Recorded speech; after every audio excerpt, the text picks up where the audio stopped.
रिपुजन जीति सुजस सुर गावत, सीता सहित अनुज प्रभु आवत। सुनत बचन बिसरे सब दुखा, कृषावंत जिमि पाई पीयूषा। को तुम तात कहाँ ते आए, मोहि परम प्रिय बचन सुनाए। मारुत सुत मैं कपि हनुमाना, राम मोर सुनो कृपा निधाना। दीन बंधु रघुपति कर किंकर, सुनत भरत भेटऊँ उठ सादर। मिलत प्रेम नहि हृदय समाता, नयन स्रवत जल पुलकित गाता। कपि तव दरस सकल दुख बीते, मिले आजु मोहि राम प्रीते। बार बार बूझी कुशलाता, तो कहूँ देऊँ काहू सुनु भ्राता। एहि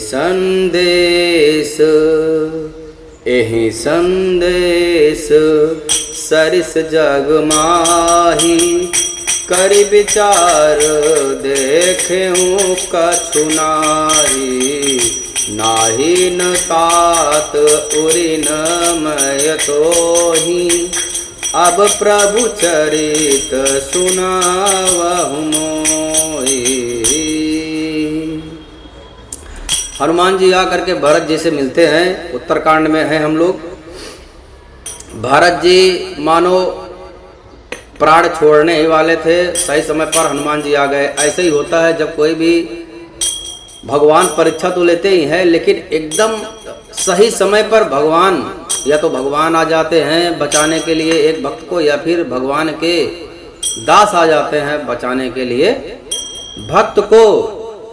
गजग्राह वाली कहानी हम लोग को पता है। अंतिम समय में जब गज समझ गया कि अब मेरा जो भी बल है काम नहीं आ रहा है, और जो मेरे स्त्री पुत्र बच्चे थे सब भाग गए हैं मुझे छोड़ करके, क्योंकि वो सब लोग ये समझ गए थे कि अब मेरे स्वामी बचने वाले नहीं हैं, अब यहाँ रुकने से कुछ मतलब नहीं है। ऐसे ही होता है। सुर नर मुन सब कई रीति, स्वार्थ लाए करई सब प्रीति। जितनी जल्दी आँख खुल जाए उतनी जल्दी अच्छा है। गज का भी आँख खुल गया, परंतु गज तो फंस गया था पानी के अंदर। तो आँख तो खुला परंतु वह कुछ कर नहीं सकता था। उसको समझ में आ गया कि यह सब माया का संसार था। जब तक मुझसे स्वार्थ था तब तक मेरी पत्नी सब मेरे पीछे जी स्वामी जो आज्ञा, और आज मैं फंस गया तो सब मुझे छोड़ करके चली गई। ऐसे ही एक कथा आता है। एक भागवत प्राप्त संतगण सुना रहे थे, बहुत सुंदर कथा है कि एक व्यक्ति थे, बहुत बड़े पैसे वाले थे।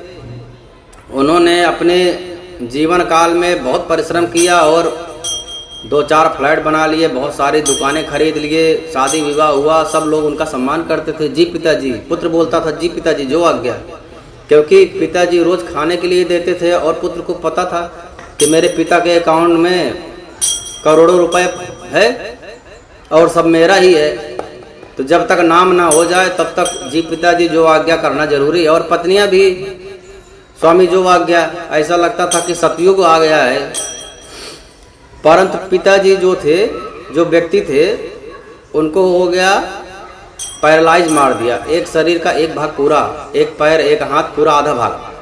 अब वह उठने में असमर्थ हो गए, बिस्तर पर पड़े रहते थे। शौच आदि क्रिया भी बिस्तर पर ही हो जाती थी। अब धीरे धीरे लोग उनसे दूर होना चालू हो गए। एक बार बुलाते थे, अरे पत्नी सुनो पानी लाओ, कोई सुनता ही नहीं था। 100 बार बुलाना पड़ता था। अब सब उनको हेय दृष्टि से देखने लगे, क्या यहीं पड़े रहते हैं, मरते भी नहीं है। कोई भी आता था तो बातचीत सुनाई देता था। तो कंडीशन ये हो गई, धीरे धीरे उनके सब सामने ही बोल देते थे, मर भी नहीं रहे हैं। बहुत दुखी हो गए और सब उनका साथ छोड़ दिया। बाद में उनको ज्ञान हो गया कि ये सब माया था। जब तक मेरे पास पैसा था तब तक सब जी हुजूरी चल रहा था। आज मैं असमर्थ हूँ, मेरे पास शक्ति नहीं है उठने का, तो आज सब लोग मना रहे हैं भगवान से कि हे भगवान कब इनको यमराज जी आए लेने के लिए, कब हम लोग का टेंशन खत्म हो। सत्य बात यही है, लोगों को समझ में कब आए ये तो कृपा की वस्तु है। कब समझ में आता है ये दूसरी बात हो गई। ऐसे ही गज महाराज को भी समझ में आ गया कि सब झूठा है। आत्मज्ञान तो हो गया, परंतु अब करे क्या। तो अंत समय में उन्होंने भगवान को पुकारा, भगवान आकर के उनका प्राण रक्षा किया और मुक्ति प्रदान किए। ऐसे ही द्रौपदी जी की कहानी है। अंत समय में उन्होंने भगवान को पुकारा और हाथ ऊपर करके पुकारा, भगवान अब आपके ऊपर है, संपूर्ण समर्पण। ऐसे ही होता है, भगवान आते हैं, परंतु इसीलिए तो बोला जाता है भगवान के घर देर है परंतु अंधेर नहीं है। तो सही समय पर भगवान आते हैं, परीक्षा तो लेते ही हैं। ऐसे ही भारत भी जब अपना अंतिम मरने की क्रिया करने लगे तो भगवान आ गए। भगवान ने अपने भक्त को भेज दिया, हनुमान जी जाओ। ऐसे ही सारे भक्तों की कहानी है। यदि कोई भी हम में से कोई भी भगवान को सच्चे मन से मानता है, भगवान के साथ कोई रिश्ता जोड़ कर रखा है, मेरे मित्र हैं, मेरा पुत्र है, मेरा पति है, या फिर मैं उनका पुत्र हूँ, तो भगवान सही समय पर आते हैं। सुदामा जी भी बहुत दुखी थे, बहुत दुख काटे, बाद में भगवान आकर के उनकी मदद किए। ऐसे ही होता है। तो यह एक कहानी है, कहानी अर्थात सत्य कहानी है हम लोगों के लिए कि कभी भी विश्वास नहीं छोड़ना चाहिए। अंतिम समय में भगवान खुद आते हैं। हमारे शास्त्र भी कहते हैं यदि कोई भी प्राणी पूरा जीवन भर भगवान का नाम लिया है, पूरा जीवन भर भगवान का नाम लिया है, परंतु अंत समय में इतना कष्ट होता है कि भगवान का नाम दिमाग में रहे, यह जरूरी नहीं है, क्योंकि कष्ट ही इतना होता है। तो भगवान कहते हैं कि अंत समय में कोई बात नहीं है, भक्त मेरा नाम नहीं ले सकता है, कोई बात नहीं है। अंत समय में मैं स्वयं भगवान कह रहे हैं, मैं स्वयं अपने भक्त का नाम लेता हूँ और मैं खुद भगवान के मन में आकर के बैठ जाता हूँ और उसको लेकर के अपने धाम चला जाता हूँ। अंत समय में भगवान खुद अपना, जैसे एक पिता आकर के अपने पुत्र को परेशानी से बचाता है, वैसे ही भगवान आकर के अपने भक्त को अंत समय में भक्त के मन मस्तिष्क में खुद आकर के प्रकट हो जाते हैं, विराजमान हो जाते हैं।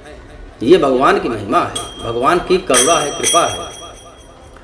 ऐसे ही भारत जी के पास हनुमान जी आकर के बताए कि आप बहुत प्यारे हो, श्री रामचंद्र जी पूरा दिन भर आपका ही याद करते हैं और आप दुखी मत हो। और श्री रामचंद्र जी अपने अनुज के साथ, माता जानकी के साथ खुद आ रहे हैं। यह सुनकर के भारत जी कहते हैं आपने पूरे दुनिया में सबसे ज़्यादा सुंदर जो होता है वह बात आपने बताया है, इसकी तुलना किसी से किया नहीं जा सकता है। आपने जो यह सुनाया है, ए संदेश सरिस जग माही, ये जो सुनाया है पूरे दुनिया में इतना सुंदर संदेश हो ही नहीं सकता है, मैं यह कह सकता हूँ गारंटी के साथ। मैंने पूरा विचार करके देख लिया है, भगवान आ रहे हैं, इससे ज़्यादा सुख वाला संदेश पूरे दुनिया में और कुछ हो नहीं सकता है जो आपने सुनाया है। आपने मेरे ऊपर बहुत बड़ा किया है उपकार। उसके बाद हनुमान जी पूरी कथा सुनाते हैं, कैसे हम लोग की संगत हुई, कैसे क्या क्या लड़ाई हुआ, पूरा वृतांत हनुमान जी सुना देते हैं। हनुमान जी ने कहा, हे नाथ, आप श्री रामचंद्र जी को प्राणों के समान प्रिय हो। आप ऐसा मत सोचो कि आप बहुत ही बड़े कुटिल हो। आप प्राणों के समान श्री रामचंद्र जी आपको मानते हैं। राम प्राण प्रिय नाथ तुम, सत्य वचन मम तात, पुण्य पुण्य मिलत भरत सुनि, हृदय न हरस समात। यह बात सुन करके भरत जी बहुत बड़ा आनंदित हो गए कि कभी कभी चलो मेरा भी भगवान नाम लेते हैं, मेरा भी याद करते हैं प्रभु, ये बहुत बड़ी बात हो गई। भगवान के ऐसी महिमा यह है, जो भक्त जब भगवान का सुमिरन करता है तो भगवान भी भक्त का सुमिरन करते हैं। अहम भक्त पराधीनो, भगवान कहते हैं मैं भक्तों के तो अधीन रहता हूँ, मैं भक्तों के पीछे पीछे चलता हूँ, उनकी पूरा सेवा करता हूँ, योग क्षेम का वहम करता हूँ। अनन्या चिंत्यन्तो माम ये जना पर्युपास्ते तेषां युक्तानां योग क्षेमम वहाम्याम। योग क्षेम सब वहन करता हूँ मैं, सिर्फ उसका काम है मेरा संकीर्तन करने लगे, बस इतना ही काम है। राधे राधे।